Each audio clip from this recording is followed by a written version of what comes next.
చలో దేవుడి దగ్గరకు అవ్వండి. సో ఇది మన కంటిన్యూస్ ప్రాసెస్ అమ్మా. సో మనము వచ్చేది కాదు ఇది. ప్రతిరోజు మనం దేవుడితో సావాసం చేయాలి. ప్రతిరోజు దేవుడితో సాన్నిధ్యం చేయాలి. ప్రతిరోజు ఆయనకు దగ్గర కావాలి. దినదిన అభివృద్ధి జరగాలి. దేవుల్లో దినదినము ఎదగాలి. దినదినము ఆశీర్వదించబడాలి. దినదినము ఆయనతో నిత్య సావాసం చేయాలి. సో ఇది దేవుడికి దగ్గర అవ్వడము. సో దేవుడి తట్టు తిరగాలి. దేవుడిని మొట్టమొదట వెతకాలి. సో ఇవన్నీ మనం చేస్తున్నాము. కానీ ఇంకా అభివృద్ధి చెందుదాం. సో సరిపోదండి. మనము దేవుడి దగ్గరికి ఎంత వెతికినా కూడా సరిపోదు. ఎంత దగ్గరకు వచ్చినా సరిపోదు. ఎంతగా ఆయన తట్టుకు తిరిగినా సరిపోదు. అది ఇంకా కావాలని మనసు కోరుకోవాలి ఎప్పుడైనా కూడా. అప్పుడు నీకు దేవుడి మీద ప్రేమ ఉన్నట్టు, దేవుడి మీద ఇష్టం ఉన్నట్టు. ఇప్పుడు ఇద్దరు ప్రేమించుకుంటున్నారు అనుకోండి, వాళ్ళు ఎంతసేపు టైం గడిపినా కూడా సరిపోదు వాళ్ళకు. ఎక్కువసేపు గడపాలి అనుకుంటారు. అలాగే నువ్వు నీ దేవుణ్ణి పూర్ణ మనసుతో, పూర్ణ హృదయంతో, పూర్ణ ఆత్మతో ప్రేమిస్తావు అనుకో, అప్పుడు కూడా నీకు ఎక్కువసేపు గడపాలని నీకు అనిపిస్తుంటా ఉంటది. సో అందుకే దేవుణ్ణి ఏది చేసినా దేవుడికి మనస్ఫూర్తిగా చేయాలి. ఆయనను వెతికిన మనస్ఫూర్తిగా వెతకాలి. ఆయన తట్టుకు తిరిగిన మనస్ఫూర్తిగా తిరగాలి. ఆయన దగ్గరికి రావాలన్న మనస్ఫూర్తిగా చేయాలి. ఆయనను ప్రార్థించాలన్నా, ఆరాధించాలన్నా, స్తుతించాలన్నా, వాక్యం వినాలన్నా, వాక్యం చదువుకోవాలన్నా, వాక్యం బోధించాలన్నా కూడా, సేవ చేయాలన్నా కూడా మనస్ఫూర్తిగా చేయాలి. దేవుడి కోసం ఏది చేసినా కూడా మనస్ఫూర్తిగా చేయాలి. అయితే ద్వితీయోపదేశ కాండము 4వ అధ్యాయం 29వ వచనంలో, అయితే అక్కడ నుండి నీ దేవుడైన యెహోవాను మీరు వెతికిన ఎడల, సో నీ దేవుడైన యెహోవాను వెతికిన ఎడల, నీ పూర్ణ హృదయంతో, పూర్ణ ఆత్మతో వెతుకున్నప్పుడు ఆయన నీకు ప్రత్యక్షమవును. సో దేవుని ఎలా వెతకమంటున్నాడు? పూర్ణ హృదయంతో, పూర్ణ ఆత్మతో వెతకమంటున్నాడు. సో ఇలా నోటితో వెతకడం కాదు. సో కళ్ళతో, చేతులతో వెతకడం కాదు. సో దేవుణ్ణి ఎలా అంటే హృదయపూర్వకంగా వెతకాలి, మనస్ఫూర్తిగా వెతకాలి. అందుకే దేవుడే ఒకటే అంటాడు, నువ్వు నా కోసం ఏ చేసినా హృదయపూర్వకంగా చేయి. పూర్ణ హృదయంతో, పూర్ణాత్మతో వెతకమంటున్నాడు. పూర్ణ హృదయంతో, పూర్ణాత్మతో ప్రేమించమంటున్నాడు. పూర్ణ హృదయంతో, పూర్ణాత్మతో నా దగ్గరికి రండి అంటున్నాడు. నువ్వు హృదయపూర్వకంగా ఎప్పుడైతే దేవుణ్ణి చేస్తావో, కోరుకుంటావో, అప్పుడే దేవుడి యొక్క ప్రత్యక్షతను నువ్వు చూడగలుగుతావు. ఆయన నీకు ప్రత్యక్షమవుతాడు. ఆయన సిద్ధంగా ఉన్నాడు. మనందరికీ దూరంగా ఉండే దేవుడు కాదండి. ఆయన మనందరికీ సమీపంగా ఉన్నాడు. ఎవరి హృదయాలైతే ఆయనను కావాలని కోరుకుంటారో ఆయన వాళ్ళకు సమీపంగా ఉన్నాడు. వాళ్ళతోటే ఉంటాడు. మన హృదయపూర్వకంగా ఆయనను కావాలని కోరుకోవాలి. ఏదో ఆయనను కమర్షియల్ గా కానీ, లేకపోతే బిజినెస్ డీల్ గా మాత్రం ఎప్పుడు కూడా ఉండద్దు. దేవుడి పట్ల మనకు ఎప్పుడు కమర్షియల్ ఉండద్దండి. సో ఆయన మనకు ఉంటే చాలు. ఆశీర్వదించబడకపోయినా, స్వస్థత వచ్చినా, స్వస్థత రాకపోయినా, ప్రార్థనకు జవాబు వచ్చినా రాకపోయినా, నువ్వు నాకుంటే చాలు అన్నట్టుగా నువ్వు ఉన్నావు అనుకోండి, దేవుడు నువ్వు ప్రత్యక్షతను చూడగలుగుతావు. అందుకే దేవుడితో బిజినెస్ డీల్ వద్దు. సో పర్సనల్ రిలేషన్ ఉండాలి. ఆ ఎమోషనల్ టచ్ ఉండాలి. దేవుడితోటి పర్సనల్ రిలేషన్ ఉండాలి. సో డీపర్ ఫెలోషిప్ ఉండాలి. విడదీయలేని బంధము, సత్సంబంధం లాగా ఉండాలి. ఒక తండ్రికి కుమారుడికి ఎలాగైతే ఉంటుందో, పిల్లలకు ఎలాగుంటుందో అలాంటి విడతీయని బంధం లాగా ఉండాలి. సో అందుకే వెతకమంటున్నాడు దేవుణ్ణి. వెతకడం అంటే ఏంటిది? వాక్యం చదువుకోవడం, ప్రార్థించుకోవడం, వాక్యాన్ని వినడం, వాక్యానుసారంగా నడవడము, ఆరాధించడం, స్తుతించడం, ఇవన్నీ కూడా హృదయపూర్వకంగా చేయమంటున్నాడు. సో ఏదో నామకే వస్తు ఈరోజు సండే అటెండెన్స్ వేసుకోవాలి కదా అని చర్చికి వెళ్ళడం, ఈరోజు మార్నింగ్ ప్రేయర్ మీట్ ఉంది కదా, ఏదో వినాలి కదా అని రావడము, వినకపోతే బాగుండదేమో అనుకోవడము, అలా కాకుండా పూర్ణ హృదయంతో రండి ప్రేయర్ మీటింగ్ కి. పూర్ణ హృదయంతో వాక్యాన్ని వినండి. పూర్ణ హృదయంతో ప్రార్థనలో ఏకీభవించండి. దేవుడి కోసం ఇష్టంతో రండి. దేవుడి మీద ప్రేమతో రండి. అప్పుడు దేవుడి యొక్క ప్రత్యక్షత మీరు చూడగలుగుతారు. నువ్వు దేవుణ్ణి ఎంతగా ఇష్టపడతావో, నువ్వు దేవుణ్ణి ఎంతగా ప్రేమిస్తావో, అంతగా ఆయన యొక్క ప్రత్యక్షత నీ లోపల కనపడుతుంది. ఈ సంగతులన్నీ నీకు సంభవించిన తర్వాత నీకు బాధ కలుగునప్పుడు, అంత్య దినములలో నీవు నీ దేవుడైన యెహోవా వైపు తిరిగి ఆయన మాట వినిన ఎడల, సో నీ కష్టాలున్నాయి, ఒకటే సలహా, కష్టాలున్నాయి, కన్నీళ్లున్నాయి, బాధలున్నాయి, అవమానాలున్నాయి, నిందలున్నాయి. సో లేకపోతే నీకు అన్ని పరిస్థితులు చేజారిపోయాయి, నువ్వు మొత్తం ట్రై చేశావు, ఇక నీకు ఏ దిక్కు లేదు. సో నువ్వు దేవుడి దగ్గరికి రా. యెహోవా వైపు అంత్య దినములలో నీవు నీ దేవుడైన యెహోవా వైపు తిరిగిన, ఆయన మాట వినిన ఎడల, సో నువ్వు ఎప్పుడు తిరిగి వస్తావని దేవుడు ఎదురు చూస్తున్నాడు. సో నువ్వు అన్ని ట్రై చేసావు. నువ్వు ఉద్యోగ విషయంలో ట్రై చేసావు, జాబ్ విషయంలో ట్రై చేసావు, గర్భఫల విషయంలో అంతా ట్రై చేసావు, దేవుడి దగ్గరికి రాలేదు. కానీ మన దేవుడు గొప్పతనం ఏంటిదంటే, నువ్వు ఎప్పుడు వచ్చినా కూడా ఆయన ఆదరిస్తాడు. ఒకేలా నువ్వు ఇన్ని రోజుల కాంచి దేవుణ్ణి తెలుసుకోలేదేమో, దేవుణ్ణి తెలుసుకొని కూడా నిర్లక్ష్యం చేసావేమో, అయినా కూడా దేవుని దగ్గరకు వచ్చావు అనుకో, ఇన్ని రోజులు ఏం చేసావని నువ్వు అన్నాడు. నువ్వు ఇన్ని రోజులు నన్ను ఎందుకు పట్టించుకోలేదని అన్నాడు. సో నువ్వు ఎప్పుడు ఆయన దగ్గరకు వచ్చినా ఆయన నిన్ను హత్తుకోవడానికి సిద్ధంగా ఉన్నాడు. ఎప్పుడు నువ్వు ఆయన వైపుకు తిరిగినా ఆయన నిన్ను ఆదరించడానికి సిద్ధంగా ఉన్నాడు. సో నీకు ఈ సంగతులన్నీ నీకు సంభవించిన తర్వాత నీకు బాధ కలుగునప్పుడు, చూసారా అండి, నీకు బాధ వచ్చిందా, దేవుడి దగ్గరికి రా. ప్రార్థనకు జవాబు రావట్లేదా, దేవుడి దగ్గరికి రా. నీకు కష్టాలు ఎక్కువ అవుతున్నాయి, కన్నీళ్ళు ఎక్కువ అవుతున్నాయి, అవమానాలు ఎక్కువ అవుతున్నాయా, దేవుడి దగ్గరికి రా. రోగాలు, జబ్బులు, వ్యాధులు ఎక్కువ అవుతున్నాయా, దేవుడి దగ్గరికి రా. అంత్య దినములలో అంటే ఇక నీకు అన్ని ట్రై చేసావు, ఇక లాస్ట్ మూమెంట్ లో ఉన్నావు, నీ దేవుడైన యెహోవా వైపు తిరిగి, సో ఇప్పటికైనా తిరగమంటున్నాడు. సో అన్ని చేజారిపోయిన తర్వాత మనం దేవుడి దగ్గరికి రావడం కంటే అవి చేజారిపోక ముందుకే మనం దేవుడి దగ్గరికి రావడము చాలా ముఖ్యము. యెహోవా వైపు తిరిగి ఆయన మాట వినిన ఎడల నీ దేవుడైన యెహోవా కనికరం గల దేవుడు. చూసారా అండి, ఆయన కనికరం గల దేవుడు. సో నువ్వు ఎప్పుడెప్పుడు ఆయన దగ్గరికి వస్తావా, ఎప్పుడెప్పుడు నువ్వు ఆయనను ప్రేమిస్తావా, ఎప్పుడెప్పుడు నీ హృదయంలో ఆయనకు సమాధానము నీ హృదయంలో ఆయనకు స్థానం ఇస్తావా అని ఆయన ఎదురు చూస్తున్నాడు. ఆయన కనికరం గల దేవుడు. సో నువ్వు ఇప్పటి వరకు ఆయనను పట్టించుకోలేదేమో, ఇప్పటి వరకు నువ్వు ఆయనకు దగ్గరగా కాలేదేమో. సో ఇప్పుడు నువ్వు దగ్గరగా కావాలని కోరుకున్న ఆయన సమీపంగా ఉంటాడు. నువ్వు ఇన్ని రోజులు నన్ను నిర్లక్ష్యం చేసావు, అయితే నిన్ను నిర్లక్ష్యం చేస్తాను. ఇలా మనుషులు అన్నట్టుగా అన్నాడు, నువ్వు ఇన్ని రోజులు నాతో మాట్లాడలేదు, అయితే నీతో మాట్లాడను అని ఇలా అన్నాడండి. సో ఆయన కనికరం గల దేవుడు గనక నిన్ను చెయ్యి విడవాడు. చూసారా అండి, మనము చెయ్యి వదిలించుకొని ఎన్నిసార్లు వెళ్ళిపోయినా కూడా దేవుడు మాత్రం మన చెయ్యి మాత్రం విడవడు, నిన్ను నాశనము చేయడు. చూసారా, ఆయన ఆశీర్వదించే దేవుడు కానీ శపించే దేవుడు కాదు. ఆయన కరుణించే దేవుడే కానీ కాపాడే దేవుడే కానీ ఆయన మనందరినీ నష్టపరిచే దేవుడు మాత్రము కానే కాదు. కాబట్టి నిన్ను నాశనం చేయడు. తాను పితరులతో ప్రమాణం చేసిన నిబంధనను మర్చిపోడు, మనల్ని మర్చిపోడు, మన పైన ప్రణాళికను మర్చిపోడు. సో అందుకే మనందరం కూడా ఇంకా దేవుడి వైపుకు తిరుగుదాం. నువ్వెంత దేవుడి దగ్గరికి అవుతావో అంతగా నువ్వు ఫలిస్తావు. ఎంతగా నువ్వు దేవుడి వైపు తిప్పబడతావో అంతగా ఆశీర్వదించబడతావు. అందుకే హృదయానుసారంగా మనం దేవుణ్ణి వెతకాలి, హృదయపూర్వకంగా దేవుని వెతకాలి, ఇష్టంతో వెతకాలి, ఇష్టంతో ఆయన దగ్గరికి రావాలి, ఇష్టంతో ప్రేమతో ఆయన దగ్గరికి రావాలి. అందుకే ఆయన నిన్ను చెయ్యి విడవడు, నిన్ను నాశనం చేయడు, తాను పితరులతో ప్రమాణం చేసిన నిబంధన మర్చిపోడు. ఆయన మనల్ని ఎప్పటికి కూడా మర్చిపోడు. సో దేవుడు భూమి మీద నరుణ్ణి సృజించిన దినము మొదలుకొని, సో చూసారా, దేవుడు భూమి మీద నరుని సృజించిన దినము మొదలుకొని నీకంటే ముందుగా నుండిన మునపటి దినములలో ఆకాశం యొక్క ఈ దిక్కు నుండి ఆకాశం యొక్క ఆ దిక్కు వరకు ఇప్పటికీ గొప్ప కార్యము జరిగేనా, దీని వంటి వార్త వినబడేనా అని నీవు అడుగుము. సో చూసావా, నువ్వు దేవుణ్ణి వెతుకు, దేవుణ్ణి నీ జీవితంలో అద్భుతాలు చేయమని అడుగు, ఆశ్చర్యమైన కార్యాలు చేయమని అడుగు. ఎందుకంటే ఆయన చేతులలో కొదువ లేదండి, అద్భుతాలకు ఆశ్చర్యమైన కార్యాలకు కొదువ లేదు. సో ఆయన అద్భుతాలు మన జీవితంలో రుచి చూడాలి, ఆయన ఆశ్చర్యమైన కార్యాలు మన జీవితంలో రుచి చూడాలి అంటే మాత్రం ఆయన దగ్గరికి రావాల్సిందే అండి. మనం దేవుడికి దగ్గరగా కాకుండా మనం ఆయన అద్భుతాలను మనం రుచి చూడలేము, ఆశ్చర్యమైన కార్యాలను రుచి చూడలేమండి. సో నేను ఒక సందర్భంలో చెప్పాను మీ అందరికీ కూడా, ఈ భూలోకంలో అయినా పరలోకమైన నిజమైన బ్లెస్సింగ్ ఏంటంటే నువ్వు దేవుడి దగ్గరికి రాగవడమే నిజమైన ఆశీర్వాదము, దేవుణ్ణి వెతకడమే నిజమైన ఆశీర్వాదము, దేవుడి యొక్క మాటలు వినడమే నిజమైన ఆశీర్వాదము, దేవుడి యొక్క తలంపులు, ఆలోచనలు, ఉద్దేశాలు తెలుసుకొని ఆయన ప్రకారంగా నడవడమే నిజమైన ఆశీర్వాదం అండి. ఇంతకు మించిన ఏ ఆశీర్వాదము డామినేట్ చేయొద్దు కూడా. సో ఇట్టి గొప్ప కార్యము జరిగిన దీని వార్త వినబడనని నీవు అడుగుము. నీవు దేవుని స్వరము అగ్ని మధ్య నుండి మాట్లాడుట వినినట్లు మరి ఏ జనమునైనను విని బ్రతికేనా.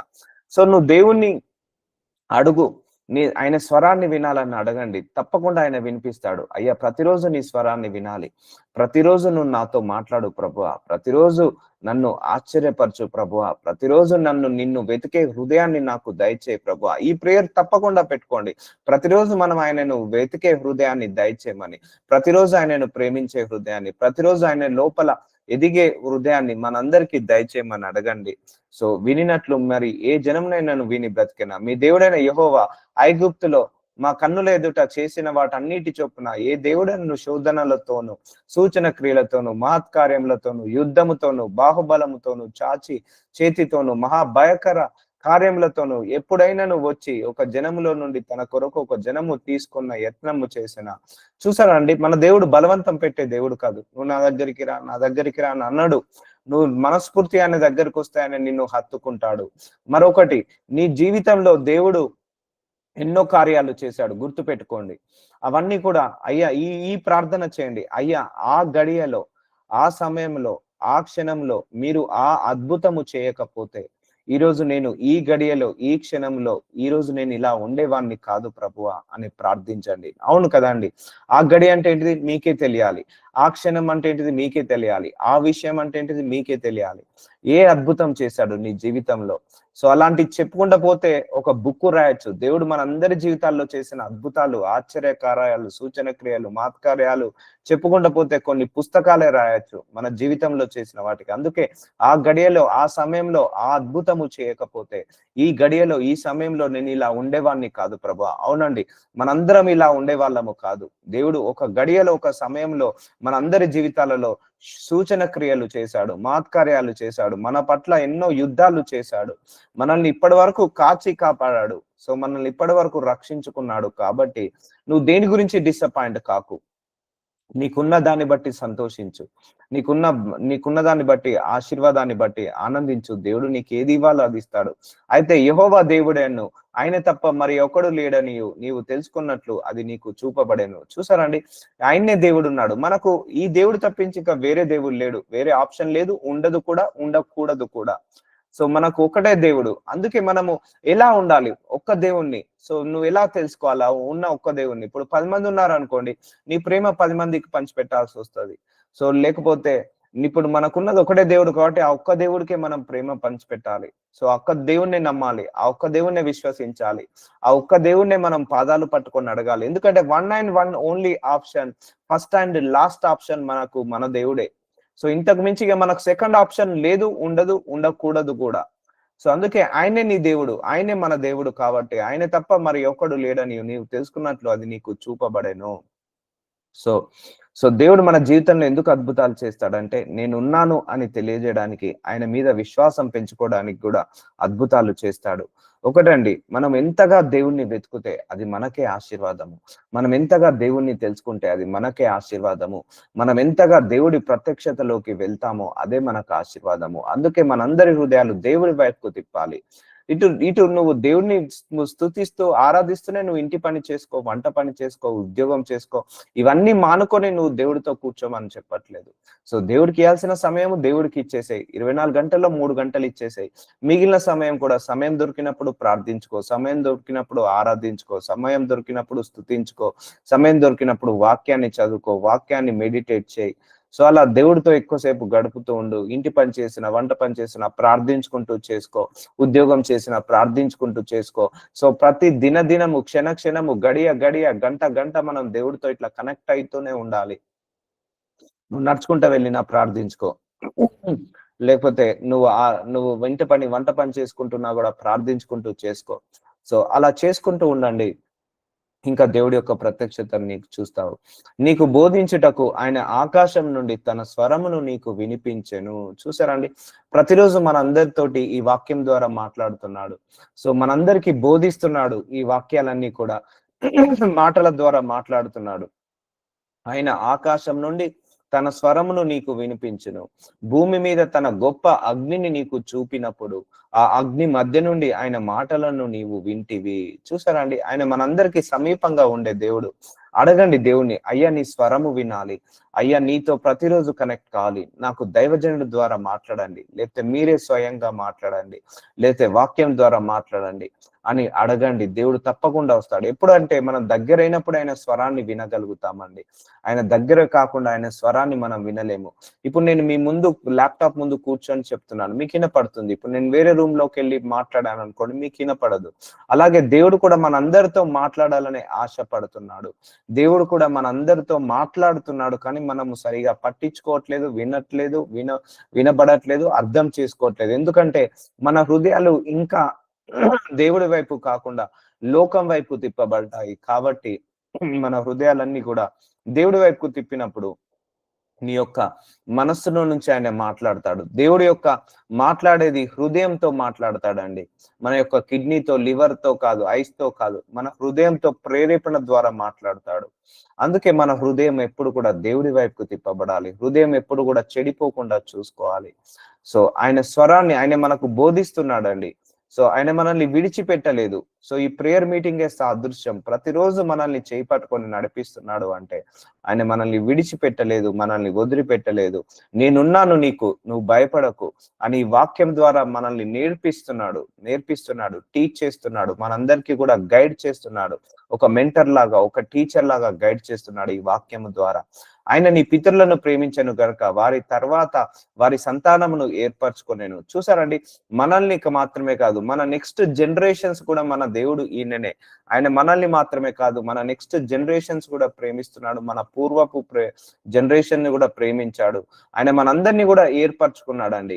మనందరినీ ఇప్పుడు ఆయనే పిలుచుకున్నాడు. ఇప్పుడు నేను ఎప్పుడు అనుకోలేదు నా జీవితంలో ఈ దేవుణ్ణి నమ్ముకోవాలని, ఈ దేవుణ్ణి నమ్మాలని. ఆయన పిలుచుకున్నాడు, ఆయన ఎన్నుకున్నాడు. మిమ్మల్ని కూడా మీరు నమ్ముకోవాలని ఆయన నమ్ముకోవట్లేదండి. ఆయనకు చిత్తం ఉంది, మీ పట్ల ఒక చిత్తం ఉంది, మిమ్మల్ని నమ్ముకోవాలని. ఆ చిత్తము నెరవేర్చుకుంటున్నాడు. సో మనందరం కూడా దేవుణ్ణి నమ్ముకోవడం ఆయన చిత్తము, దేవుణ్ణి ఆరాధించడం ఆయన చిత్తము, ఆయనను స్తుతించడము, ఆయనకు ప్రార్థించడం ఆయన చిత్తము, మనం ఫలించడం ఆయన చిత్తము. కాబట్టి ఆ చిత్తాన్ని మనందరము నెరవేర్చాలి. సో మనందరినీ ఏర్పరచుకున్నది ఆయనే. ఇప్పుడు నేను అనుకున్నాను నేను ఈ దేవుని నమ్ముకోవాలని. కాదు, ఆయన అనుకున్నాడు నువ్వు ఆయనను నమ్ముకోవాలని. మనం అందరం ఆయనను నమ్ముకోవాలని, మనందరికి ఆయన దేవుడుగా ఉండాలని, మనందరం ఆయన భక్తులుగా ఉండాలని, సేవకులుగా ఉండాలని ఆయన అనుకున్నాడు. కాబట్టే మనందరము నమ్ముకుంటున్నాము. మనందరము కూడా ఈ యొక్క దేవుడి యొక్క ప్రత్యక్షంలోకి ఎదుగుతున్నాము. సో మనకున్నది ఒకటే దేవుడు, వన్ ఆప్షన్. సో ఆ దేవుని ఇంకా ఎలా తెలుసుకోవాలి? లోతుగా తెలుసుకోవాలి. ఆ దేవుడితో ఎలా గడపాలి? ఇంకా అలా లోతుగా గడపాలి. ఇప్పుడు మనకే ఉన్నారు అనుకోండి, భూలోకంలో మనకు ఎవరు లేరు, ఒకరు తోడుగా ఉన్నారు. ఆ ఒక్కరితో ఎలా గడుపుతాము? ఇప్పుడు భూలోకంలో ఎవరు లేరు, మనకు ఏ మనిషి లేరు. ఇప్పుడు ఆదాము తీసుకోండి, ఆదాము అవ్వ ఇద్దరే ఉన్నారు. అప్పుడు భూలోకంలో వాళ్ళకు పిల్లలు లేరు, తల్లిదండ్రులు లేరు, ఎవ్వరు లేరు. సో వాళ్ళిద్దరు ఎలా గడిపేవారు? సో అలాగే నీకు దేవుడు ఎవరు లేరు, ఈ దేవుడే ఉన్నాడు. సో నువ్వు ఎలా గడపాలి? ఒక్క దేవుడితోటి. అలా ట్రీట్ చేయండి, అలా ట్రీట్ చేసి గడపండి. ఇప్పుడు మనమే భూలోకంలో మనకు ఎవ్వరు లేరు, ఒకరికొకరితోడు ఇద్దరే ఉన్నారు అనుకోండి. వాళ్ళు ఎలా సహవాసం చేస్తారు? వాళ్ళు ఒకరికొకరితో మాట్లాడుకుంటారు, ఒకరికొకరు సాయం చేసుకుంటారు, ఒకరికొకరికి తెలుసుకుంటారు, ఒకరినొకరిని అర్థం చేసుకుంటారు, ఒకరితో ఒకరు సహవాసం చేస్తారు, ఒకరికొకరిని ప్రేమించుకుంటారు. ఇంకా ఏ ఆప్షన్ లేనప్పుడు. అలాగే నీకు నీ దేవుడు తప్పించి ఇక ఏ ఆప్షన్ లేదు. కాబట్టి నాకైనా నీకైనా కూడా ఒకరితో ఒకరం సహవాసం చేయాలి, ఒకరి కష్టాలు ఒకరు చెప్పుకోవాలి, ఒకరితో ఒకరు మనము ప్రేమించాలి, ఏకీభవించాలి, అర్థం చేసుకోవాలి. సో అలా ఉండాలి దేవుడితోటి మన రిలేషన్. సో నీకంటే బలమైన గొప్ప జనములను నీ ముందర నుండి వెళ్ళగొట్టి, చూసారా, మనకంటే గొప్ప ధనవంతులు ఉన్నారు ఈ భూలోకంలో, మనకంటే గొప్ప ఐశ్వర్యవంతులు ఉన్నారు ఈ భూలోకంలో, మనకంటే గొప్ప గొప్ప వాళ్ళు ఉన్నారు. సో ఈ భూలోకంలో జ్ఞానవంతులు ఉన్నారు, తెలివివంతులు ఉన్నారు. మరి వాళ్ళని ఎన్నుకోలేదే దేవుడు?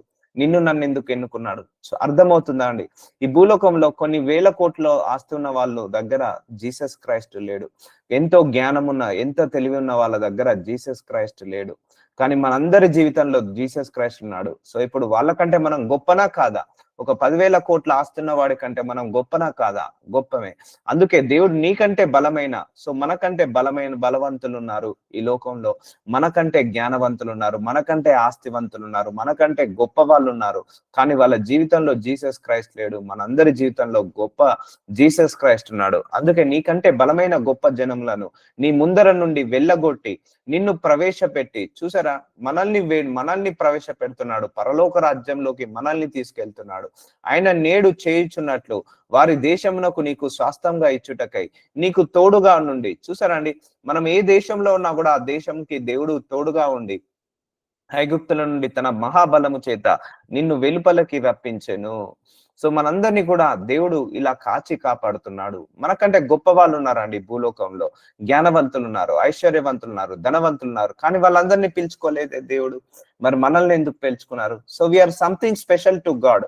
అర్థమవుతుందా? మనం వాళ్ళకంటే ఇంకా స్పెషల్ గా ఉన్నాము. కాబట్టి నువ్వు ఇలా దేవుని వైపుకు తిరగని, ఇవన్నీ రీజన్స్ చూపిస్తున్నాను నేను నీకు. మీ అందరికి రీజన్స్ చూపిస్తున్నాను తిరగడానికి కారణాలు ఏంటిది. సో వాళ్ళందరినీ కూడా స్పెషల్ గా చూడట్లేదు, నిన్ను నన్ను మాత్రం దేవుడు స్పెషల్ గా చూస్తున్నాడు. అందుకే ఆయన వైపుకు మనల్ని తిప్పుకున్నాడు.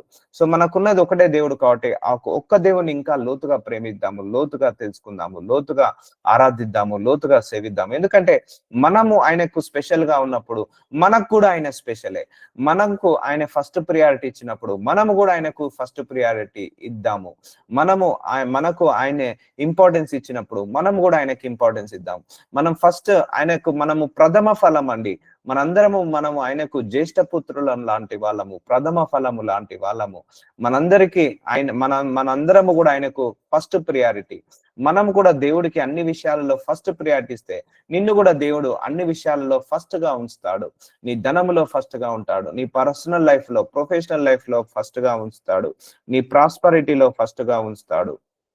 దేవుడు నిన్ను కూడా అన్ని విషయాలలో ఫస్ట్ గా ఉంచుతాడు. నువ్వు ఎప్పుడైతే దేవుడికి ఫస్ట్ గా పెడతావో అప్పుడు దేవుడు కూడా నిన్ను ఫస్ట్ గా ఉంచుతాడు. నువ్వు దేవుడైతే ఎప్పుడైతే ఇంపార్టెన్స్ ఇస్తావో ఆ ఇంపార్టెన్స్ మాత్రం నిన్ను మాత్రం సిగ్గుపరుస్తుందండి. మన మనుషులకు ఇంపార్టెన్స్ ఇస్తే వాళ్ళు ఇవ్వచ్చు, ఇవ్వకపోవచ్చు, కానీ దేవుడికి నువ్వు ఇంపార్టెన్స్ ఇచ్చిన ఇవ్వకపోయినా ఆయన ఇస్తాడు. కాబట్టి మనందరికీ సమీపంగా ఉన్నాడు ఆయన, ఎవ్వరికి కూడా దూరంగా లేడండి. ఇప్పుడు నాకెంత దగ్గరగా ఉన్నాడో మీకంత దగ్గరగా ఉన్నాడు. జస్ట్ ఆయనను వెతికి ఇంకా దగ్గరగా కావడమే, ఆయనను వెతికి ఇంకా దగ్గరగా లోతుగా తెలుసుకోవడమే. ఇది నెవర్ ఎండ్ ప్రాసెస్ అండి. నేను దేవుడితో 30 సంవత్సరాలు 40 సంవత్సరాలు ఎనఫ్ అని అనుకోవద్దు. సంవత్సరాలను బట్టి నువ్వు ఎంత దగ్గర అయ్యావని కాదు, నువ్వెంతగా ఆత్మీయంగా ఎదిగావు, నువ్వెంతలా దేవుళ్ళో ఎదిగావు, నువ్వెంతగా దేవుణ్ణి తెలుసుకుంటున్నావు, నువ్వెంతగా దేవుణ్ణి ప్రేమిస్తున్నావు, సేవిస్తున్నావు, ఆరాధిస్తున్నావు బట్టే దేవుడు డిసిషన్ తీసుకుంటాడు. కాబట్టి పైన ఆకాశమందును కిందనున్న భూమి అందును యెహోవాయే దేవుడు అని. చూసారండి, మనకు ఒక్కటే, మన పరలోకంకి వెళ్ళిన దేవుడు యేసయ్యనే, మన భూలోకంలో అయినా కూడా దేవుడు యేసయ్యే. ఆయన తప్పించి మనకు వేరే దేవుడు లేడు, మరి ఒక దేవుడు లేడని నేడు నీవు ఎరిగి జ్ఞాపకమునకు తెచ్చుకోనము. చూసారండి, 1 and 1 ఓన్లీ ఆప్షన్. ఇప్పుడు నీకు ఒక 10,000 కావాలి, ఒక పర్సన్ దగ్గరికి వెళ్ళాలి, ఆ పర్సన్ దగ్గరనే ఉన్నాయి, ఆ పర్సన్ దగ్గరకే వెళ్తేనే పని జరుగుతుంది. అప్పుడు నువ్వు ఎలా వెళ్తావు, అప్పుడు ఎలా వేడుకుంటావు, అప్పుడు ఎలా నీ హృదయం ఉంటుంది. సో అలాగే నీకున్నది ఒకటే ఒక ఆప్షన్, యేసయ్యనే. నీకు స్వస్థత రావాలన్నా, విడుదల రావాలన్నా, ఆరోగ్యం రావాలన్నా, ధనము రావాలన్నా, ఐశ్వర్యం రావాలన్నా, పేరు రావాలన్నా, ఘనత రావాలన్నా, నువ్వు పరలోకానికి వెళ్ళాలన్నా నువ్వు ఈ దేవుడితో కూర్చోవాల్సిందే. ఈ దేవుడి దగ్గర నుంచే వస్తుంది నీ పేరుతో ఘనతతో సహా. అప్పుడు నువ్వు దేవుడితో నువ్వు ఎలా స్పెండ్ చేయాలి, అప్పుడు నువ్వు దేవుడితో ఎలా ఉండాలి, అప్పుడు నువ్వు దేవుడితో ఎలా నువ్వు హృదయపూర్వకంగా ఉండాలి. సో అందుకే అడగండి దేవుణ్ణి, నేను స్పిరిచువల్ గా స్ట్రాంగ్ కావాలి ప్రభువా, అయ్యా మిమ్మల్ని తెలుసుకునే హృదయాన్ని నాకు దయచే ప్రభువా, అయ్యా ఆకాశంలోనైనా నీవే దేవుడవు, భూలోకంలో అయినా నీవే దేవుడవు తండ్రి, నీవు తప్పించి నాకు వేరే దేవుడు లేడయ్యా, వేరే ఆప్షన్ లేదయ్యా, వేరే ఆప్షన్ ఉండదు కూడా నాయన, నిన్నే నమ్ముకున్నాను, వమ్ము చేసే దేవుడవు కాదు తండ్రి. అయ్యా నిన్ను తెలుసుకునే హృదయాన్ని నాకు దయచే ప్రభువా, ఇంకా లోతుగా సావాసం చేసే హృదయాన్ని నాకు దయచేయమని దేవుణ్ణి అడగండి. ఆకలితో అడగండి, దాహముతో అడగండి, త్రస్టితో అడగండి, లేకపోతే డిజైర్ తో, ఆశతో అడగండి. మనం బంగారాన్ని ఎంత ఆశగా అడుగుతామో, వెండిని ఎంత ఆశగా అడుగుతామో, జాబుని ఎలా ఆశగా వెతుకుతామో, అలాగే వధువుని ఎలా ఆశగా వెతుకుతామో అలాగే దేవుణ్ణి ఆశగా వెతకాలి. దేవునితో ఆశ కలిగి ఉండాలి, ఆయనతో గడపాలన్న ఆశ, ప్రేమ కలిగి ఉండాలి. ఆ ఆశను తృప్తి పరుస్తాడు దేవుడు. సో అందుకే నీ హృదయం అంతా కూడా దేవుడు కావాలని కోరుకోగాని దేవుడి దగ్గర ఉన్న ఆశీర్వాదాలను కావాలని కోరుకోవద్దు. ఇప్పుడు వివాహానికి వెళ్తున్నారు, సో భార్య భర్తలు ఇప్పుడు చూసుకుంటారు, ఒక అమ్మాయి అబ్బాయి. ఇప్పుడు ఆ అబ్బాయి తన అమ్మాయిని కోరుకోవాలా, అమ్మాయి తెచ్చే కట్నాన్ని కోరుకోవాలా? అమ్మాయినే కోరుకోవాలి. ఇప్పుడు ఆ అమ్మాయి కూడా అబ్బాయిని కోరుకోవాలా, అబ్బాయికి ఉన్న ఆస్తిని, అబ్బాయి సంపాదించే సంపాదనను కోరుకోవాలా? అబ్బాయినే కోరుకోవాలి. సో మనము కూడా దేవుణ్ణి కోరుకోవాలా, దేవుడి దగ్గర ఉన్న ఆశీర్వాదాలను కోరుకోవాలా? దేవుణ్ణే కోరుకోవాలి. దేవుడి దగ్గర ఉన్న ఆశీర్వాదాలు ఆటోమేటిక్ గా వచ్చే టైంకి అవే వస్తాయి. సో జ్ఞాపకం చేసుకో, ఆయన నీ దేవుడు, ఆయన నీ తండ్రి, నీ సహాయకుడు, నీ రక్షకుడు, నీ కాపరి, నీ యొక్క విమోచకుడు, నీ యొక్క రక్తాన్ని పెట్టి, ఆయన యొక్క రక్తాన్ని పెట్టి కొనుక్కున్న దేవుడు మనందరినీ కూడా. సో అలాంటి దేవుడికి మనం ఎంత ఇంపార్టెన్స్ ఇవ్వాలి. సో బ్యూటిఫుల్ గాడ్, ఇంత మంచి దేవుడు మనకు తప్పించి ఎవరికి లేదు. సో మనల్ని అందరినీ కూడా ఒకటే కోరుకుంటున్నాడు, పూర్ణ మనసుతో నన్ను ప్రేమించు, చాలిగా నువ్వేం చేయకంటున్నాడు. నువ్వేమి నా కోసం చేయాల్సిన అవసరం లేదు. 100 కోట్లు తెచ్చి ఆఫరింగ్ చేయాల్సిన అవసరం లేదు, లేకపోతే నువ్వు నా కోసము ఏమి చేయాల్సిన అవసరం లేదు. ఒక పూర్ణ మనసుతో నువ్వు నన్ను ప్రేమించు, పూర్ణ మనసుతో నన్ను వెతుకు, పూర్ణ మనసుతో నన్ను సేవించు అని అంటున్నాడు. మనస్ఫూర్తిగా చేయి నా కోసము, అది నాకు చాలు అని అంటున్నాడు దేవుడు. సో ఈ ఒక్కటి ఖర్చు అండి, మనకేమైనా డబ్బులు ఖర్చు అవుతాయా? ఖర్చు కావు కదా. ఆయన ప్యూర్ లవ్ అండి, ప్యూర్ లవ్ కోరుకుంటున్నాడు. ఆయన మన హృదయంలో స్థానాన్ని కోరుకుంటున్నాడు. అది మాత్రం మనం ఇచ్చేయాలి దేవుడికి. మరియు నీకును నీ తర్వాత నీ సంతానపు వారికి క్షేమము కలుగుటకై నీ దేవుడైన యెహోవా సర్వకాలము నీకు ఇచ్చుచున్న దేశంలో, చూసారా అండి, మనకు మాత్రమే కాదు, మన నెక్స్ట్ జనరేషన్స్ కూడా ఆయన్నే దేవుడు. సో వాళ్ళందరినీ కూడా మన నెక్స్ట్ జనరేషన్స్ కూడా దేవుడికి కనెక్ట్ చేయాలి, దేవుడి శక్తితో నింపబడాలి, ఆత్మీయంగా నింపబడాలి, ఆత్మలో నింపబడాలి. మన పిల్లలు పిల్లలు పిల్లలు కూడా అందరూ కూడా దేవుణ్ణి తెలుసుకోవాలి. అదే గొప్ప ఉద్దేశము.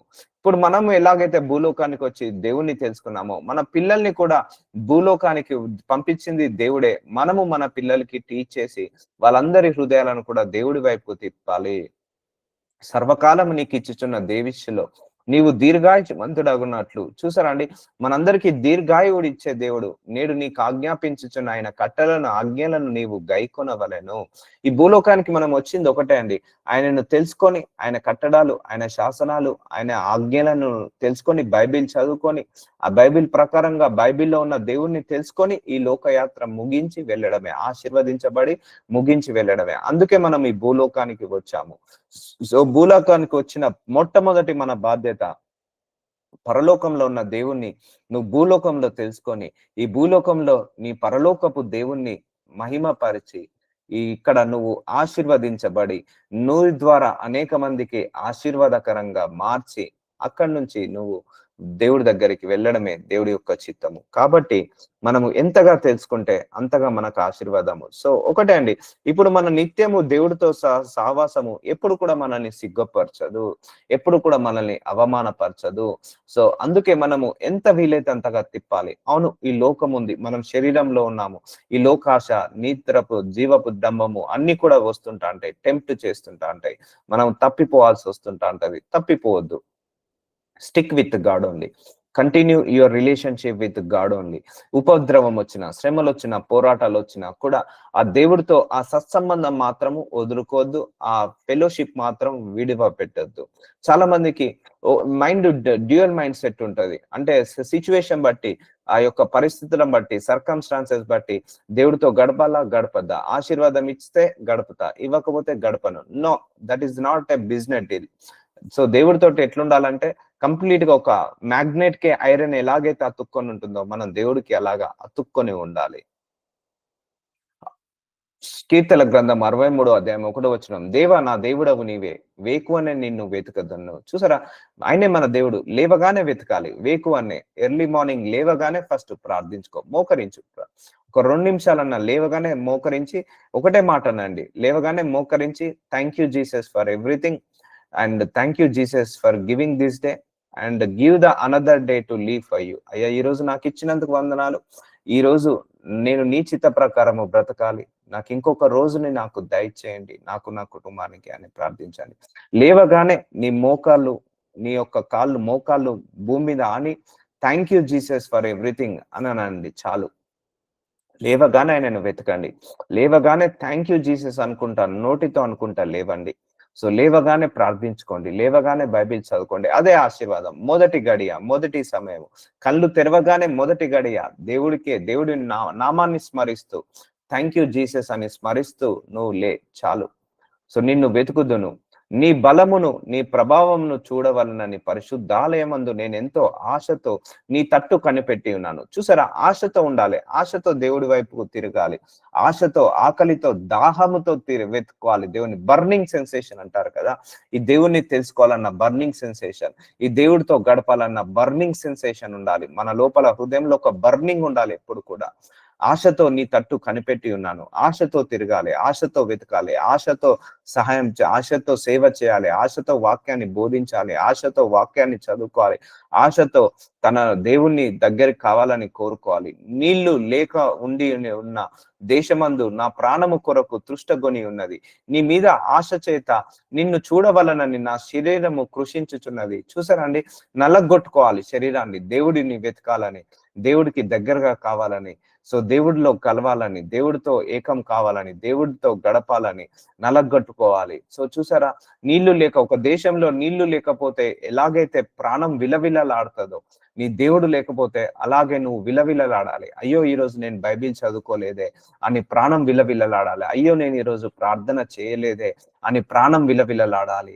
అయ్యో ఈరోజు నా దేవుడికి సమయాన్ని ఇయ్యలేకపోయానే అయ్యో అని రిగ్రెట్ కావాలి, చింతించాలి.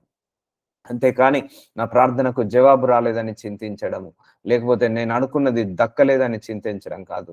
నువ్వు ఆశతో ఆయన తట్టుకు తిరుగు, ఆశతో ఆయన తట్టుకి కనిపెట్టుకుని ఉండు, ఆశతో ఆయనను చూడాలని కోరుకో. నీ కృప జీవం కంటే ఉత్తమును, నా పెదవులు నిన్ను స్తుతించెను. సో చూసారా, ఆయన కృప చాలా గొప్పదండి. ఆ కృపను బట్టే మనందరం బ్రతుకుతున్నాము. మన పెదవులట ఆయనను స్తుతించాలి. సో ఆయనను స్తుతించు, ఆరాధించు, ప్రార్థించు, వాక్యం చదువుకో. ఇవన్నీ ఫిక్స్డ్ మనకిగా, ఈ నెవర్ ఎండ్. ప్రతిరోజు నువ్వు ఆరాధించాల్సిందే. ఒక్క పాటన్న పాడండి, ప్రతిరోజు స్తుతించండి. నేను చెప్పాను కదా ఇలా స్తుతించండి.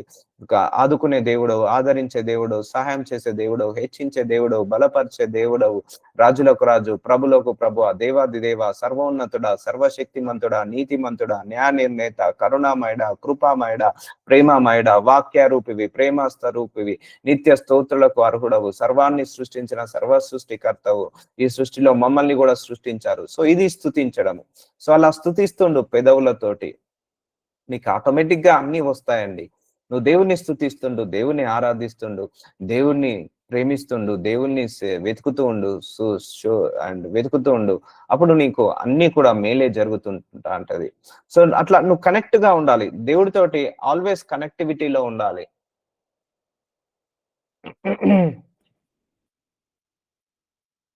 నా మంచం మీద నిన్ను జ్ఞాపకం చేసుకొని రాత్రి జాములయందు నిన్ను ధ్యానించినప్పుడు, సో మంచం మీద జ్ఞాపకం చేసుకొని రాత్రిపూట మేల్కొస్తే నువ్వు ధ్యానించు, ప్రార్థించుకో, ఆరాధించుకో, స్తుతించుకో. ఇట్లా టైం అంటూ పెట్టుకోవద్దండి. అది నాకు ఒక టైం అంటూ ఉండదు. నేను ఏ టైంకి ప్రేయర్ చేస్తానో నాకే తెలియదు. ఏ టైంకి ప్రేయర్ చేయాలనిపిస్తే ఆ టైంకి చేస్తూనే ఉంటా. మిడ్ నైట్ లేస్తా, ఎర్లీ మార్నింగ్ లేస్తా, లేకపోతే మార్నింగ్ మధ్యాహ్నం కొంచెం టైం ఉంటే ప్రేయర్ చేసుకుంటా. So always be connect with God. ఇలా ఉన్నప్పుడే నీ హృదయం దేవుడి వైపుకు తిప్పబడుతుంది. నా మంచం మీద నిన్ను జ్ఞాపకం చేసుకొని రాత్రి జాములయందు నిన్ను ధ్యానించినప్పుడు, ఇంతకుముందు ఏమన్నాడు దేవుడు, వేకున లేవగానే నన్ను ప్రార్థించమన్నాడు. ఇప్పుడు రాత్రి జాములయందు నిన్ను ధ్యానించినప్పుడు కొవ్వు మెదడు నాకు దొరికినట్లు నా ప్రాణము తృప్తి పొందుచున్నది. ఉత్సహించు పెదవులతో నా నోరు నిన్ను గూర్చి గానము చేయుచున్నది. చూసారండి, ఆరాధించాలి. ఇంతకుముందు స్తుతించమన్నాడు, ఇప్పుడు దేవుడు ఆరాధించమంటున్నాడు. సో తృప్తిగా ఉండాలి. ఈరోజు నేను ఆరాధించాను, ఈరోజు నేను స్తుతించాను, ఈరోజు నేను వాక్యాన్ని విన్నాను, ఈరోజు నేను వాక్యానుసారంగా నడిచాను, వాక్యాన్ని చదువుకున్నాను, ప్రార్థించాను అన్న తృప్తి ఉండాలి. సో దేవుడితో గడిపానన్న తృప్తి. ఇప్పుడు నాకు కొంచెం నేను దేవుడితో ఈరోజు గడపలేదు అనుకోండి, నాకు విపరీతమైన కోపం వచ్చేస్తుంటా ఉంటది. అయ్యో ఈరోజు దేవుడితో గడపలేదే, బాధ కోపం రెండు కలిసి వస్తుంటా ఉంటాయి. ఎప్పుడైతే నేను దేవుడితో ఒక 1 hour గడిపాను అనుకో, అప్పుడు నాకు తృప్తిగా అనిపిస్తుంది. తృప్తిగా, నిజంగా I will be satisfy when I pray. నేను ప్రేయర్ చేసుకున్నప్పుడు ఎంత మందిరానికి వెళ్ళినా, ఎంత ఎవరితో మాట్లాడినా, మళ్ళీ నేను దేవుడికి వచ్చి ప్రార్థించకపోతే, మోకరించి ప్రార్థించకపోతే ఆ తృప్తి అనేది ఉండదు. ఆ రోజుకి కంప్లీట్నెస్ ఉండదు. నువ్వు బ్రేక్ఫాస్ట్ చేసావు, లంచ్ చేసావు, డిన్నర్ చేసావు, ఆఫీస్ పని సక్సెస్ చేసావు, కానీ ఆ రోజు కనుక నువ్వు బైబిల్ చదువుకోలేదు, ప్రార్థించలేదు, దేవుని ఆరాధించలేదు, స్తుతించలేదు, వాక్యం వినలేదా, అయితే there is no completeness in that day. అర్థమవుతుందా అండి? ఆ రోజుకి నీకు కంప్లీట్నెస్ కాలేదని అర్థం. ఇంకా నువ్వు ఏంటిది, ఒక కొదువతోటే ఆ రోజుని కంప్లీట్ చేసావు, ఒక లోటుతోటే ఆ రోజుని కంప్లీట్ చేసావు. సో నువ్వు ఈ రోజు నువ్వు ఆరాధించుకున్నావు, ఈ రోజు నువ్వు స్తుతించావు, ఈ రోజు నువ్వు వాక్యాన్ని చదువుకున్నావు, ఈ రోజు నువ్వు ప్రార్థించావు, ఈ రోజు నువ్వు వాక్యాన్ని విన్నావు. అయితే you day complete with fulfilment. మంచి ఫుల్ఫిల్మెంట్ అయింది. ఈ రోజంతా నీ కంప్లీట్నెస్ అయిపోయింది నీ డే. సో అర్థమవుతుందా అండి? అలా నా నోరు నిన్ను గూర్చి గానము చేయుచున్నది. కాగా నా జీవిత కాలం అంతయు నేను ఇలాగు నిన్ను స్తుతించేదను. చూసారండి, ఇట్స్ ఎ నెవర్ ఎండ్. మన తుది శ్వాస వరకు దేవుణ్ణి ఆరాధించాల్సిందే, దేవుణ్ణి స్తుతించాల్సిందే, మన హృదయాన్ని ఆయన వైపుకు తిప్పాల్సిందే. మన తుది శ్వాస వరకు మనం ఆయనతో ప్రేమతో కలిగి ఉండాలి. ఆయనను పూర్ణ మనసుతో, పూర్ణ హృదయంతో ప్రేమించాల్సిందే, సేవించాల్సిందే. మన తుది శ్వాస వరకు మనం దేవుడితో గడపాల్సిందే, ఆయనను ఆరాధించాల్సిందే, ఆయనను స్తుతించాల్సిందే, ప్రార్థించాల్సిందే, వాక్యము చెప్పాల్సిందే, వాక్యము వినాల్సిందే, వాక్యము చదువుకోవాల్సిందే. నేను నిన్ను స్తుతించేదను, నీ నామం బట్టి నా చేతులు ఎత్తేదను. చూసారా, దెర్ ఇస్ నో ఎగ్జామ్షన్. ఇది ఒక లైఫ్ టైమ్ అచీవ్మెంట్ చెప్పాలంటే. It's a lifetime work, మనందరికి అసైన్మెంట్ ఇది. మేబీ నువ్వు రిటైర్మెంట్ 60 years కి ప్లాన్ చేసుకున్నావు, ఓకే అయిపోతుంది ఉద్యోగం, కానీ ఇది మాత్రం రిటైర్మెంట్ లేదండి. దేవుడితో గడిపే సమయానికి రిటైర్మెంట్ లేదు. ఎప్పుడైతే మనము ఇక్కడ శ్వాస వదులుతామో అప్పుడే మనకు అక్కడ రిటైర్మెంట్, అంతే. అప్పటి వరకు నువ్వు స్తుతిస్తూనే ఉండాల్సిందే, ఆరాధిస్తుండాల్సిందే, ఆయనను ప్రేమిస్తుండే ఉండాల్సిందే, ఇంకా దినదినము ఆయనలో ఎదగాలని కోరుకోవాలి. జీవిత కాలం అంతయు నేను నిన్ను స్తుతించదను. తెలుసుకోవాలి జీవిత కాలం అంతా. This is no discount, there is no ఏంటిది డిస్కౌంట్ కానీ లేకపోతే ఎగ్జామ్షన్ కానీ ఉండకూడదు దేవుని వెతకడంలో. నీవు నాకు సహాయకుడవై ఉంటివి, నీ రెక్కల చాటున శరణు జొచ్చి ఉత్సాహ ధ్వని చేసేదను. So God is our helper, is our redeemer, is our shepherd, is our father, is our mother. ఆయన మనల్ని రెక్కల చాటున శరణు జొచ్చి మన రెక్కల చాటున మనల్ని కాపాడుకుంటున్నాడు. అందుకే టర్న్ యువర్ హార్ట్. ఇప్పుడు ఇంకా మీ అందరి హృదయాలు నాకు తెలుసు వాక్యాన్ని నమ్మరు చాలా మంది. అపవాదిని నమ్ముతారు, అపవాది మాటలను నమ్ముతారు. ఇవన్నీ కాదు, ఇదన్నీ కాదు. నో, ఈ వాక్యము ఆయన శరీరంలో నుంచి వచ్చిందండి. ఈ వాక్యము ఆయన హృదయంలో నుంచి, ఆయన తలంపులో నుంచి, ఆయన ఆలోచనల నుంచి, ఆయన ద్వారా వచ్చింది ఈ వాక్యము. ఆయన వల్ల వచ్చింది, ఆయన కోసం వచ్చింది ఈ వాక్యము. సో ఈ వాక్యం ఎప్పుడు తప్పు చెప్పదు. వాక్యం వైపు మనం హృదయాలను తిప్పాలి. కాబట్టి వాక్యాన్ని ఎప్పుడు కూడా ధిక్కరించదు. ఆయన వెతకమన్నాడు అంటే వెతకాలి. దాంట్లో మనము లాజిక్లు అడగద్దు, మ్యాజిక్లు అడగద్దు. ఆడ పండు తినద్దు అన్నాడు, అంతే తినద్దు. అది తింటే ఏమవుతుంది, తినకపోతే ఏమవుతుంది, ఇవన్నీ కాదు. తినద్దు అంటే తినద్దు, అంతే. దేవుడు ఒకటి చెప్పాడు అంటే నువ్వు లాజిక్స్ వెతకకు, నీ ఐక్యూ లెవెల్ ని వెతకకు. ఒకటి చెయ్యి అంటే చెయ్యి, వద్దు అంటే ఆపేసేయి, అంతేకాని నువ్వు దాన్ని రీజన్స్ కూడా అడగాల్సిన అవసరం లేదు. బ్లైండ్ గా వెళ్ళిపోవాలి. సో నేను వాక్యాన్ని బ్లైండ్ గా వెళ్ళిపోతా అండి. దేవుడు ఇది భయపడొద్దు అన్నాడు, భయపడను. దేవుడు చూడొద్దు అన్నాడు, చూడను, అంతే. Blind faith. ఎందుకు చూడొద్దు, ఎందుకు భయపడొద్దు, నేను మనిషిని కాదా? సో ఇలాంటివి వద్దు, ఇలాంటి డైలాగ్స్ వద్దు. దేవుడి దగ్గర వాక్యం ఏం చెప్పాడో అది ఆచరించాలి, యాక్సెప్ట్ చేయాలి, హృదయానుసారంగా యాక్సెప్ట్ చేయాలి వాక్యాన్ని. అప్పుడే నువ్వు దేవుడి చిత్తాన్ని నెరవేర్చగలుగుతావు. నా ప్రాణము నిన్ను చూసారా, అంటి పెట్టుకొని ఉండాలి. మనం దేవుణ్ణి, మన సోల్, మన స్పిరిట్, మన మైండ్, మన హార్ట్, మన థాట్స్, మన ఆలోచనలు అన్ని కూడా దేవుణ్ణి అంటి పెట్టుకొని ఉండాలి. వెంబడించుచున్నది. చూసారా, వెంబడించాలి. ప్రతిరోజు కూడా ఆయనను వెంబడించాలి. గడియ గడియ, గంట గంట నీ కుడి చేయి నన్ను ఆదుకొనుచున్నది. సో ఆయన ఎప్పుడు కూడా వదిలివేసే దేవుడు కాదు. సో మన ప్రాణం ఆయనను అంటి పెట్టుకొని ఇట్లా డీపర్ రిలేషన్ ఇట్లా అట్టి పెట్టుకునే ఉండాలి. ఒక ఫెవికాల్ అతుకున్నట్టు అలా అతుక్కొనే ఉండాలి దేవుడితోటి. సో అందరికీ సమీపంగా ఉన్నాడు దేవుడు. నువ్వు ఎంతగా దేవుని వెతుకుతే నువ్వు దేవుడికి దగ్గరగా కావాల్సిందే. దేవుడు నీకు దగ్గరగానే ఉన్నాడు. సో దేవుడు మనందరి మీద సమాన కృప ఉన్నాడు. సో ఇక్కడ దేవుడు ఉన్నాడు, ఇక్కడ మనం ఉన్నాం అనుకోండి. సో నువ్వు ఎంతగా వెతుకుతే నువ్వే దేవుడి దగ్గరికి వెళ్తావు. సో ఆయన అక్కడే ఉంటాడు. మనం వెళ్ళాలి. నా ప్రాణము నశింపజేయవలెనని వారు దాన్ని వెతుకుచున్నారు. వారి భూమి కింద చోట్లకు దిగిపోదురు, బలమైన ఖడ్గమునకు అప్పగింపబడుదురు, నక్కల పాలగుదురు. సో ఇవన్నీ కూడా దేవుని వెతకకుండా, దేవుని ఆరాధించకుండా, స్తుతించకుండా, దేవుని తెలుసుకోకుండా ఉంటే మన పరిస్థితి బాగుండదు. ఎందుకంటే అది నీకు ఆశీర్వాదకరంగా మారుతుంది. నువ్వు దేవుడితో గడిపిన ప్రతి గడియ కూడా దేవుడి దృష్టిలో నీకు కౌంట్ లాగా ఉంటది. ఆయన మర్చిపోడు, ఆయన నిన్ను వదిలిపెట్టాడు. సో అది నీకు ఆశీర్వాదకరమైన గంట. ఈ రోజు 24 గంటలు ఉందండి. ఈ గంట సేపు మనం దేవుడితో గడుపుతున్నామా? ఈ గంట చాలా శ్రేష్టమైన గంట. ఈ గంట చాలా మనకు మంచి మంచి ఏంటిది, బ్లెస్సింగ్ అవర్ అంటారు దీన్ని. బ్లెస్సింగ్ అవర్ అంటారు మనందరినీ కూడా. ఇది బ్లెస్సింగ్ అవర్. ఆయనతో ఇలా గంట సేపు మనందరం సావాసం చేయడం గొప్ప ధన్యత. దేవుడు మనందరికి ఇచ్చాడు ప్రతిరోజు సావాసం చేయడం. రాజు దేవుని బట్టి సంతోషించును, ఆయన తోడని ప్రమాణం చేయు ప్రతివాడును అతిశయులను అబద్ధములాడి వారి నోరు మూయబడును. సో మనం కూడా దేవుని బట్టి సంతోషించాలి. ఈ దేవుడు ఉన్నాడని సంతోషిద్దాము. Rejoice in God. సో రాజులు ఆయన వల్ల వచ్చాయి, రాజ్యాలు ఆయన వల్ల వచ్చాయి. సో ఎందుకు చెప్తున్నానంటే ఇవన్నీ కూడా నీ దేవుడి వైపుకు తిరగడానికి రీజన్స్ ఇవన్నీ చెప్తున్నాను.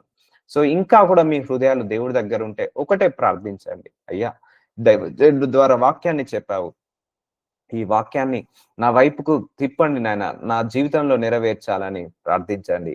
సో 1 క్రొనికల్ 16వ అధ్యాయం 8వ వచనం, యెహోవాకు కృతజ్ఞతలు చెల్లించుడి, ఆయన నామంని ప్రకటన చేయడి, ఆయన కార్యములు జనములలో తెలియజేయుడి. ఈ దేవుని మనం తెలుసుకున్నాము. తెలుసుకున్న తర్వాత మౌనంగా ఉండక ఆయన కార్యాల గురించి 10 మందికి మనం బోధిద్దాము, 10 మందికి చెప్పుకుందాము, ఇంకా 10 మంది హృదయాలను కూడా తిప్పుదాము. సో ఎవరో కొత్త వాళ్ళు కాదండి.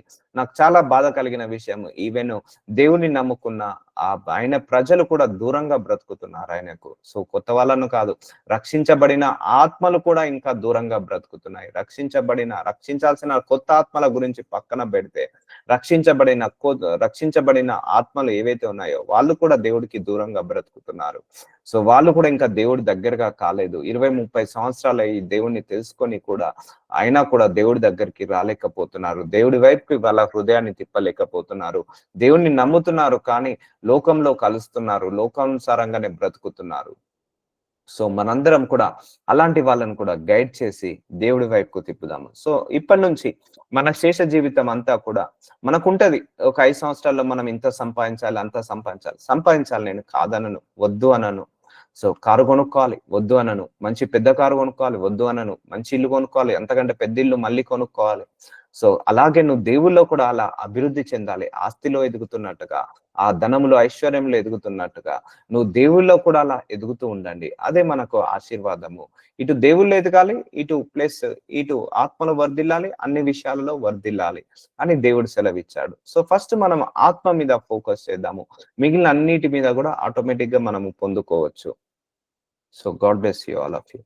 నాజరుడనే యేసయ్య, ఇదిగో తండ్రి దేవుడి వైపుకు తిరగండి అనే వాక్యం ద్వారా మాట్లాడావు, మమ్మల్ని దర్శించావు. Thank you so much my Lord. ఈ రోజు బోధించిన ఈ వాక్యం ద్వారా అందరి హృదయాలను మీ వైపుకు తిప్పమని ప్రార్థిస్తున్నాను తండ్రి. మేమందరము కూడా మిమ్మల్ని ఆశతో వెతకాలి, ఆకలితో వెతకాలి, దాహముతో వెతకాలి. అట్టి హృదయాన్ని మా అందరికి దయచేనైనా Lord. Give the burning sensation in our heart my Lord. మిమ్మల్ని వెతకాలనే ఆశను మాకు దయచేనైనా, మిమ్మల్ని ప్రేమించాలనే ఆ ప్రేమించే హృదయాన్ని మాకు దయచేనైనా, మమ్మల్ని పూర్ణ మనసుతో పూర్ణ హృదయంతో మీ వైపుకు తిప్పమని ప్రార్థిస్తున్నాను. ఇది మీరు చేస్తేనే జరుగుతుంది నాయన. అట్టి హృదయాన్ని మా అందరికి దయచేయమని నాజరుడైన యేసు నామములో ప్రార్థిస్తున్నాను తండ్రి. ఆమేన్, ఆమేన్.